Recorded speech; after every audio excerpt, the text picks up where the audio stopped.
I'm tired of hearing all these people debate about which martial arts is best for a street fight. UFC fighters, would they win in a street fight against a street fighter? Does size really matter? I'm here to settle that debate by picking the best martial arts for street fights. S tier to D tier. S tier being the absolute best martial arts for a street fight.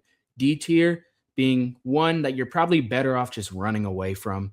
And now, before further ado, let's get started. But first, I'll give you guys my credentials. Me, I have trained Muay Thai for the past 7 years. I've done wrestling for the past 8 years. I've done BJJ for the past 4 years. So I probably know a thing or two about MMA, about martial arts. So let's hop into it. And I hope my credentials are up to par for this very, very important tier list because I'm saving lives here, I think. I'm saving lives and money. All right. Starting off, we have Aikido. You know what? I think Aikido has to go the S tier because really, if you think about it, a lot of people laugh at Aikido, but Aikido is really built for self-defense. All these other martial arts, they're built for their sports. Look at Muay Thai. Muay Thai is built for the sport of Muay Thai. Boxing, that's for boxers in boxing. Wrestling, BJJ, all of them. They're for their own sport. But what is Aikido really for? It's for self-defense. If you train Aikido, you know what to do in a street fight, how to defend yourself. And that's what this is all about, self-defense. What do you think? A couple big hi-yas are going to help you win in a street fight? No. You need to know the pressure points, the real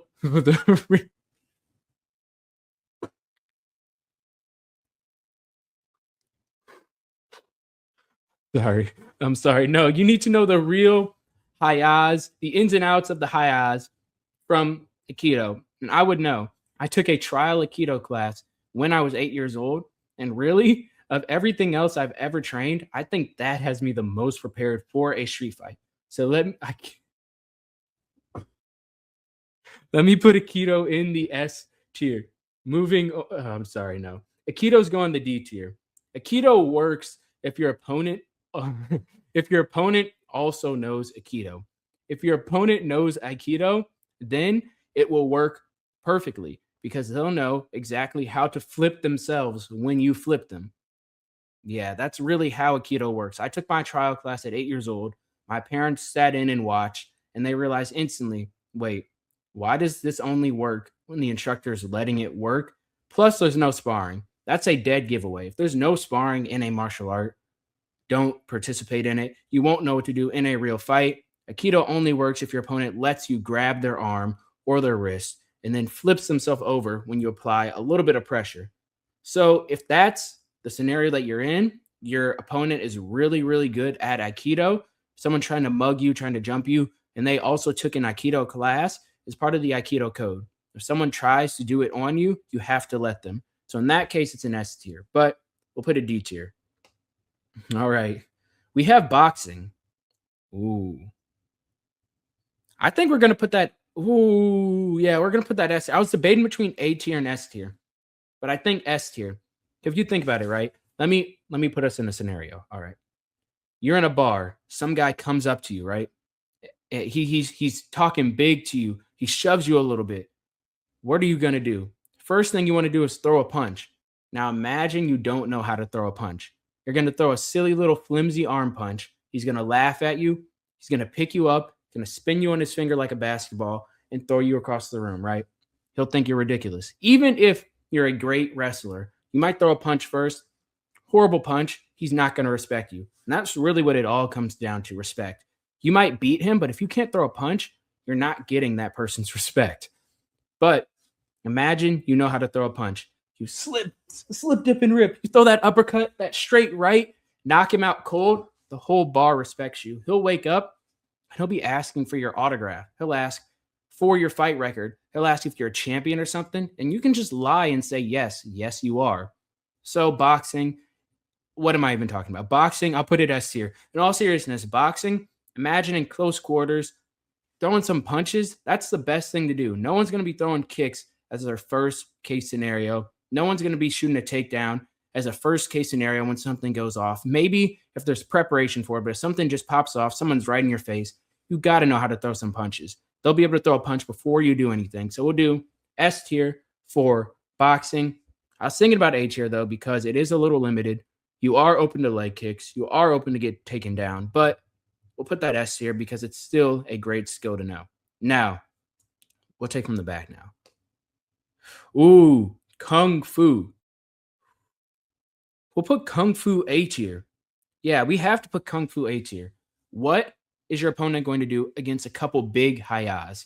You have a big haya, you do your crane stance, throw a big haya kick. That's knocking out anyone in front of you. And even if it doesn't, let's go back to that confidence thing I said earlier. Your haya kick misses, your opponent is going to be shaken. They're not going to want to fight you. You get in your crane stance, your praying mantis stance, your opponent won't know what's about to hit them. They'll think that you're some ancient Shaolin monk. They'll be terrified of you. So we have to put that A tier. It's all about respect. But in all seriousness, all right, okay, I'll be serious. I'll be serious now. We'll put Kung Fu C tier. It's not as bad as Aikido. It's not as bad as Aikido, but it might be as bad as Aikido. We'll put it above Aikido in the D tier. Kung Fu, yeah, that's great if your opponent is a wooden board held up by two people for you to kick in half at a Kung Fu tournament. But if that's not your opponent, you're cooked. Really, I mean that. Some guy with no experience, you throw a big Kung Fu kick at him, probably missing, probably doing no damage. If that person is bigger than you, if they know how to throw a decent punch, they're sleeping you out cold. The worst part is Kung Fu gives you false confidence. You'll think you know how to fight, but in all seriousness, you're just a high-eye merchant. You won't know what to do once you get hit by a punch. You'll be slept out cold, palms up, tongue hanging out your mouth, eyes rolling in the back of your head. I'm not going to roll my eyes in the back. Anyway, yeah, I think Kung Fu will actually be a detriment to you. It'll make you too confident. Same with Aikido. So we have to put it in the D tier. All right, next up we have kickboxing. I'll put kickboxing in the A tier. Now, you may be wondering, why is kickboxing below boxing? That's a good question. Why is it below boxing? Do I want to put it in S tier? I think I'll put it in A tier. Kickboxing. Do I? Yeah, I'll put it in A tier. Boxing, the reason why that's above kickboxing is because kickboxing teaches good footwork. Kickboxing does as well, but not to the same extent. Boxing, I feel like it teaches better footwork, better head movement. In a street fight, most people aren't throwing kicks, so your head movement, you'll be able to do that a lot without having to worry about running into a kick. By the way, these are all against a rando on the street. These are not against other trained fighters. If we were putting these head to head, I'd say a kickboxer would beat a boxer. But for the sake of a street fight, I think boxing is above kickboxing. No one's throwing a kick who's untrained. So head movement is king. Boxing is king in the scenario. Kickboxing, you can throw some leg kicks. You can throw some head kicks. But once you're able to do that, that means you're basically in control of a fight already. I think it'll all start with the hands. And kickboxers have good hands, but they don't have the same footwork and head movement as a boxer. So I have to put it A tier. Maybe if you're able to throw some big leg kicks, but even then, everyone will think you're kind of a nerd. You throw a leg kick in a street fight, they'll think you're trying too hard. A cool boxing combo, you knock some guy out. They'll think you're so cool. You'll get that respect I was talking about. You throw a leg kick, you throw a head kick, people are going to be calling you Karate Kid. You don't want that to happen in a street fight, because even the guy you knock out, or you probably won't knock him out with a leg kick, but he'll fall to the ground. His leg will hurt. There's not the same respect factor there. We'll have to put it A tier. You'll whoop someone, but I think boxing is better. Now, up next, should we go? We'll take from the middle. We have, what is this? We have Muay Thai. Muay Thai is instantly going S tier. Now, I know you guys are probably tired of imagining things, but walk with me here. Imagine this, right? You're in a crowded bar, and I know a lot of these fights are happening in bars, but again, imagine just one more thing. Imagine you're about to imagine something right here. So walk with me. Imagine a fight breaks out. Where are you thinking instantly? You're either thinking outside or you're thinking in a crowded place where people might be intoxicated a little. Where is it? Oh, a bar fight. That's why it's called a bar fight. So all these will be taking place inside of a bar because fun fact, 97% of bar fights actually take place inside of a bar. So let's continue. Um, you're in a bar. Some guy comes up to you. What's the first thing you're going to do? He's about to swing. You're going to throw a punch. Yeah, that's all great and dandy. But what's something else you can do? Up close, grab that clinch, throw a knee to the head. If they're really tall, maybe a knee to the body. You can slip, throw that elbow, maybe a tomahawk elbow, slice them up instantly. No one wants to get cut up bad in a street fight. You cut someone, especially someone who's untrained, not used to taking elbows, even if it doesn't knock them down, sleep them out cold, put them palms up, eyes rolling in the back of their head, tongue hanging out, you'll still be able to shock them a little bit with those elbows. They're sliced open. You've won that fight in everyone's eyes. And that's all that really matters, winning the fight in other people's eyes, because that person will probably give up and everyone else will see, man, he just did that to that guy. You see what I mean? You see what I mean? Would you rather knock someone out in a street fight or slice them up with elbows, leave them looking like they got hit by a car? That's probably a pretty hard decision to make, right? You see, those are the two best scenarios: boxing, Muay Thai. You see what I mean? You see what I mean? All right, let's move on. You see what I mean? We'll take from the front again. We have, all right. Let me all right. Yep. Let's try that one more time. There we go. What is it? Oh, we have BJJ. I'll put jujitsu in the B tier. And now I train in jujitsu. I've trained in jujitsu for a while now. This is not me being biased. This is me being honest. BJJ, and by the way, all these are if you purely know these martial arts. A lot of BJJ gyms, a lot of where I train, they teach us takedowns, they teach us wrestling, they teach us judo, the bare minimum of it necessary to get the fight to the ground. But if you purely know BJJ, you're cooked. Because what are you going to do? Are you going to butt scoot to the person? BJJ is great in the fact that you won't lose a fight, but you can't guarantee you'll win it either. You can avoid the conflict, but this is for winning a street fight. Okay, I know I've changed it up a little bit, but this is for winning a street fight. Are you going to butt scoot to someone? This is kind of the nerd class, right? When I do Muay Thai, I do BJJ every other day. Muay Thai is after BJJ. Every other day, it's before BJJ. When I'm in Muay Thai, right after, if I go to BJJ, you can tell that big switch in class to class. The Muay Thai class, it feels like a real gritty experience. You know, you feel tough, you feel cool leaving Muay Thai, especially after like a nice sparring session. You go to BJJ, I kind of feel like I'm putting my nerd glasses on. I feel like I don't know. I feel like it's a thinking man's martial arts, right? But it also feels like a little bit of a nerd martial art, a little bit of a dweeby martial art. Yeah, I can twist someone up into a pretzel. First of all, that's a little. I'm not going to say it. That's a little. You know, I'm not trying to twist a guy up into a pretzel, but I can if I need to. But that's if I get them to the ground. I don't know. It just doesn't feel like a good self defense one. Now, if you combine it with something else, it's perfect. But we're not combining stuff here. This is purely jujitsu, and unfortunately, I think it has to go B tier because it's still useful. If you can get them to the ground, you'll dominate them. Most people are completely lost on the ground. It's not intuitive. Like boxing, you can throw a punch. Everyone knows how to throw a punch, even if it's not good. But on the ground, people are completely lost. So if you get it to the ground, you can choke someone out. You can do whatever you want to them. But it's kind of a dweeby martial art.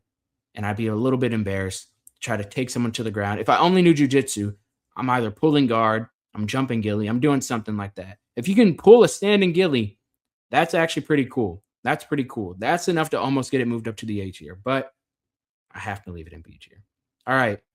Now we have, ooh, perfect. We have jujitsu's cool counterpart.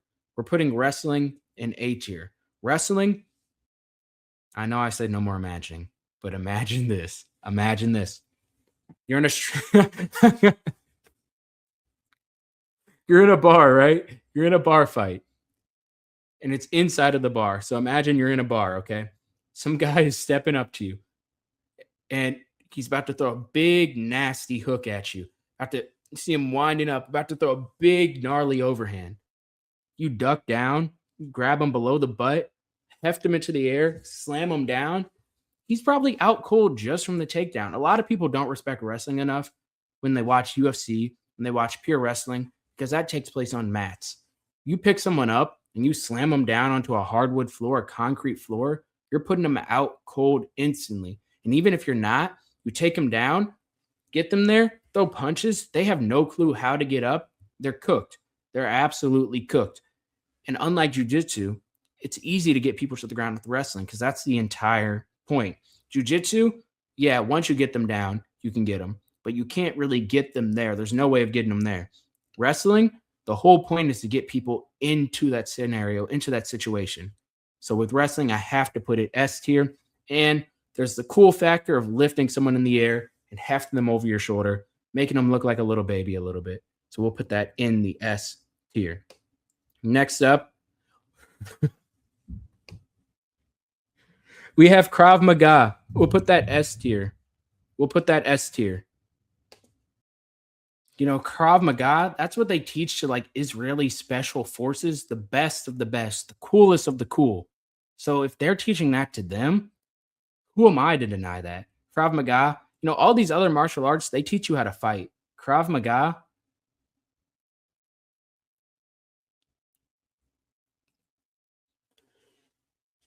Krav,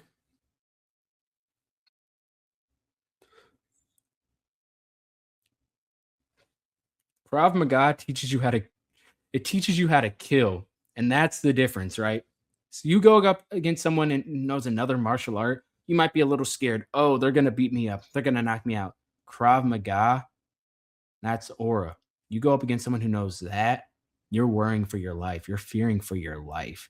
Matter of fact, let me put this top of S tier. Yeah, there's no comp. There's no comp. Easy S tier. All right, moving. I'm joking. Krav Maga is also going D tier. I'll put it C tier. I'll put it C tier because I think it's better than it's like a keto if a keto was slightly better. So still not good. But Krav Maga only works if your opponent is, I'm not going to say, never mind. We'll move on from that very quickly. All right. Next up, we have Taekwondo. Taekwondo is also going C tier. Imagine Taekwondo, right? I'm sorry, you guys can stop imagining very soon, but just imagine this, right? Imagine you're never going to guess. Imagine you're in a bar, okay? Imagine you're in a bar and some guy walks up to you and he shoves you and he's about to throw a big looping, hi-ya type of punch, right? Not a hi-ya type of punch, a big hus type of punch, right? And you have to step back and throw your big hi-ya kick. I can't guarantee you're not getting slept out cold while on one foot, throwing a kick. That's a big hi-ya kick. It's not even a Muay Thai kick. It's not a kickboxing type of kick. It's not a snappy type of kick. This is a big hi-ya kick. You throw one of these in a bar fight, I'm giving you a 50-50 chance of being slept out cold while on one foot. That's the difference. A lot of times, what am I talking about? Taekwondo. Taekwondo doesn't teach punches. So if you're in close quarters, you can't throw a kick, you're going to be just as lost as someone who doesn't know how to fight in punching range. But you'll have the confidence of someone who knows that they've trained for a long time. Your chin will probably be in the air like a lot of Taekwondo people, and you'll get slept out cold, unfortunately. So give me C tier for Taekwondo. I just spoiled the rest of them, but that's okay. Up next, we have, all right, karate. Karate, that's going S tier. That's the classic. Everybody knows karate is the scariest martial art. Get your hands to your side, a big hi-ya, hi-ya. How do you defend against that? You're going to put your hands up? Oh, okay. Breaking through the guard with the hi-yas. Are you going to slip, dip, and rip? Punches coming from both sides right here. Where are you going to slip to? What? Where are you going to, you're going to take him down? That karate stance, boom, boom, boom, boom, hit you before you can even block it. Karate has to go S tier. And if you don't know how to fight, you see someone walking around the black belt in karate, you already know it's over for you. So All right, guys, I'm done joking around. Ooh, we'll put it B tier. If you're good at karate, like Stephen Wonderboy Thompson, MVP, you have good range management, you spar a lot, you could do pretty good with it. But you might have a little bit of MVP syndrome where you can avoid getting hit, but you can't really do that much damage. Probably in a street fight, you could. They're not trained, but I think it'll have to go B tier. Now we have, what even is this? What did I put this in here for? This was jujitsu as well. Oh, I mixed up jujitsu and judo. All right, we'll pretend this is judo then. Okay, no, we'll switch this up. There, that's jujitsu. Judo. Judo's actually going to go A tier. I'm going to put that A tier for the same reason I put wrestling in S tier. Judo, you get the right hand position, you get them, you throw them, you're knocking someone out on contact with the ground. The reason it's not S tier though is because imagine you're in a street fight, right? And you're trying to get the right hand. All right, no more imagining. I'm just okay. In judo, I feel like wrestling, you can shoot a takedown, take someone down, lift them up, all that sort of stuff. You don't need the right hand position. But if someone's about to throw a big punch at you and you have to get the right hand position, you got to grab them right and throw them to the ground. I feel like that's a lot harder. You're kind of leaving yourself open to get chinned pretty easily. You're not ducking down for a takedown. You're standing straight up, grabbing them. They throw a big looping punch. They're a big guy. You got to close the distance to do that. You might be a little cooked. But Ronda Rousey is the best female martial artist in history, probably best martial artist in history, really. She just beat Gina Carano. Who does that to Gina Carano? So that kind of moved it up. We'll put that S tier just for Ronda Rousey. Judo in S tier. Now, we have a Street Fighter. Street Fighter has to go S tier. They have that primal rage. They see red. They probably know how to fight. All these other guys train to fight in the gym in competition. This guy just knows how to fight. You see his big angry man's grin right here? His big grimace? Yeah, exactly. You see him, you know he sees red. What are you going to do against him? Absolutely nothing. So we have to put him in S. No, I'm just joking. That's going D tier. A lot of people who say they're street fighters probably have no actual concept of how to fight, but they believe they can. Same thing with that confidence thing I said with Kung Fu, with the Aikido, with Taekwondo, Krav Maga. You think you know how to fight, but if you don't, that's even worse because you won't run away. You won't be defensively sound because you don't know how to be, but you'll think that you're able to beat people up.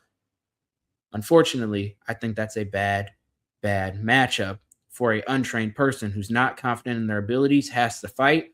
They'll be more defensively sound. They might crafty vet their way to a decision, a split decision maybe. This guy will gas out in about 30 seconds, so put him in the D tier. And finally, we have easy S tier. We have the Shaolin monk who probably has trained his whole life that no one knows about. They're clearly the best fighters on earth. Now, all of these, right, these are all individual martial arts, but I think an MMA fighter would beat all of them in a street fight. The Shaolin monk, on the other hand, the guy no one knows about, living in a cave somewhere. I think this guy beats a UFC fighter, just about any UFC fighter, really. He's trained, dedicates his whole life. You know how everyone always says, the best fighter on earth is probably some guy that people have never heard of, just out there training. That's what this Shaolin monk is. He's dedicated his entire life to learning how to fight. So we have to put him top of S tier. Yeah, I think that's the best base for martial arts, just for fighting in general. Live in a cave, have no one know you, train your random hayas, probably on a mountaintop maybe. I think that'd be the best base. So yeah, give me S tier for that. I'm joking. D tier. If you live in the middle of nowhere, you have no concept of martial arts, you don't know anything about anything, how can you be expected to be the best martial artist in the world? All these other guys, generations and generations of martial arts experience. This Shaolin monk, all they know is one little sector. I just don't understand it. I don't get that. But hey, I'm not a Shaolin monk, so maybe I have to meet one to understand. And this is the martial arts tier list. Thank you guys for watching. And so from what we learned today, clearly boxing, Muay Thai, wrestling, those are the 3 to learn. I'm not biased because those are the 3 that I've learned, and BJJ, but we'll believe BJJ on the beach here. All right, guys, I'll see you later. Come back tomorrow, releasing another video tomorrow. Stay tuned. It'll be very entertaining. All right, I'll see you guys later. Peace.